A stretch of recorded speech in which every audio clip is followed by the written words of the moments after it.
So medieval sieges could be pretty horrific displays, battle-hardened soldiers committing the ultimate acts of savagery in order to gain one up on their opponents, and this was in full display at the siege of Brescia in 1238. Holy Roman Emperor Frederick II wanted to force the unconditional surrender of the city Milan and their allies, which were held by the Lombards. However, Milan had some hefty fortifications, so it would have been a steep task to take. Brescia, on the other hand, wasn't as well fortified and was second only to Milan as a resistance rallying point, making it a prime target, so Frederick ordered the greatest siege weaponry of the 13th century to be built and laid siege to it. The city wasn't prepared for such an assault, however they had an ace up their sleeve. They had recently captured a Spanish engineer who was vital for preparing the city's defences. Emperor Frederick had an extreme hatred of the city due to their close relationship with Milan, and ordered that no quarter was to be spared. However, he grew increasingly frustrated at the defence they were putting up, taking out many of his siege engines and his best men. His siege towers were getting absolutely battered by enemy defensive ballistas, and in response, in an attempt to deter them,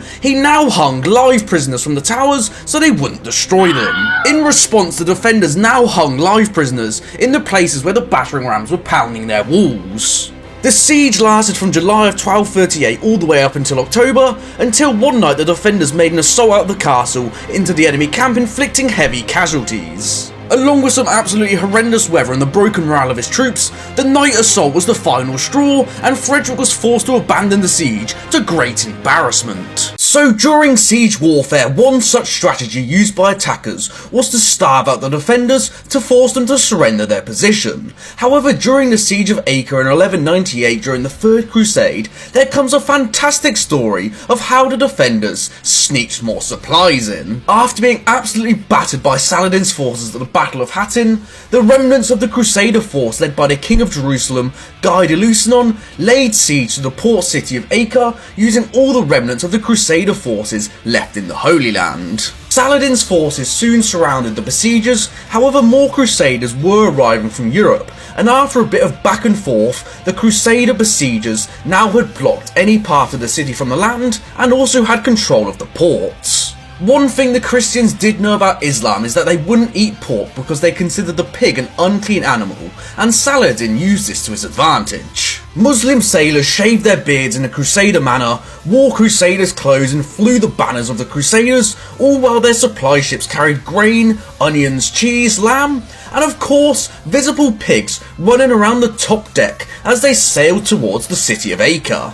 As they approached the city of Acre, this of course tricked the Crusader blockade, as no Muslim ships would be carrying pigs on board, and they got asked why one of their ships would be heading towards the city, and the captain of the disguised ship answered back, as if they were surprised, "Haven't you taken the place yet?" "No," said the Christians, so the disguised Muslim ship said they will head towards the troops on the beaches, but they better warn the ship behind them that was following them on the same wind of the situation at hand. And there was actually a Christian vessel following in soon after, so patrol boats went to warn it off the resupply, and the Muslims slipped through the blockade and resupplied the city because their pig deception had actually worked. The siege did last a few more years though after the Great Pig Deception, until in 1191, King Richard the Lionheart forced the city into surrender. So during a medieval siege, I imagine one of the worst jobs you could do was to be a tunneler, but it also provided the men who undertook it a great chance at prestige. So the principle for tunneling was extremely simple. Dig a tunnel under the enemy's wall at the weakest part, supported by timbers, and then at the opportune moment, burn all the timbers, collapsing the tunnel and bringing down the enemy's wall. The most effective way to prevent tunneling would be to counter-tunnel underneath the tunnel and collapse it before the attackers could reach the wall. Tunnels and counter-tunnels would often meet, providing an opportunity for a brawl, and this subterranean fight was highly prized by knights as a demonstration of personal valour due to the difficulties fighting in such circumstances. In the narrow, gloomy confines of the tunnel, lit only by a flicker of a torch, men would often try and beat each other to death with whatever they could get their hands on. Tunnel combat is extremely dangerous and prestigious that those men who fought in it were thought to share a special bond and could even become brothers in arms despite fighting on opposite sides. So a medieval siege could have been an absolutely horrifying place to be, especially for the defenders as the attackers slowly starved them out, which is exactly what happened during the siege of Rouen in 1418. After his victory at Agincourt, King Henry V embarked on a campaign across Normandy to make sure his French subjects recognised his claim to the French throne. The royal garrison of the French city Rouen wanted nothing to do with Henry and were determined to resist him, so started destroying buildings and the land around the city. The city's commander was confident that a relief force was coming from Paris to help them, but this never came and he held out far longer than he should have. The city had a garrison of roughly 4,000 soldiers and 16,000 civilians, and the horrors of siege warfare ensued.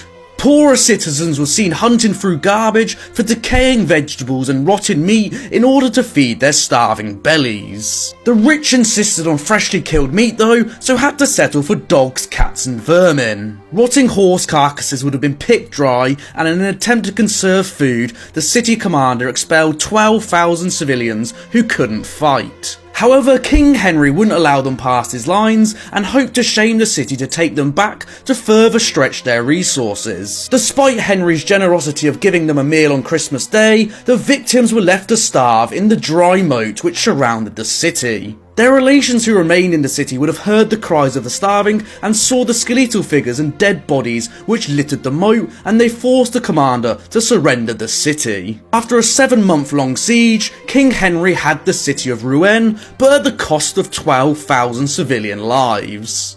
So during a medieval siege there was many chances for a knight to claim honour through leading the assault to the top of a siege tower, fighting in the confines of the underground mines, and being the first one for a breach in the wall to claim capture of the city. The Crusades offered knights more than enough chance for their claim to fame. However, at the siege of Ascalon in 1153, the competition for glory almost lost the Crusaders the entire siege and a chance to capture the city they had so desperately wanted for the last half-century.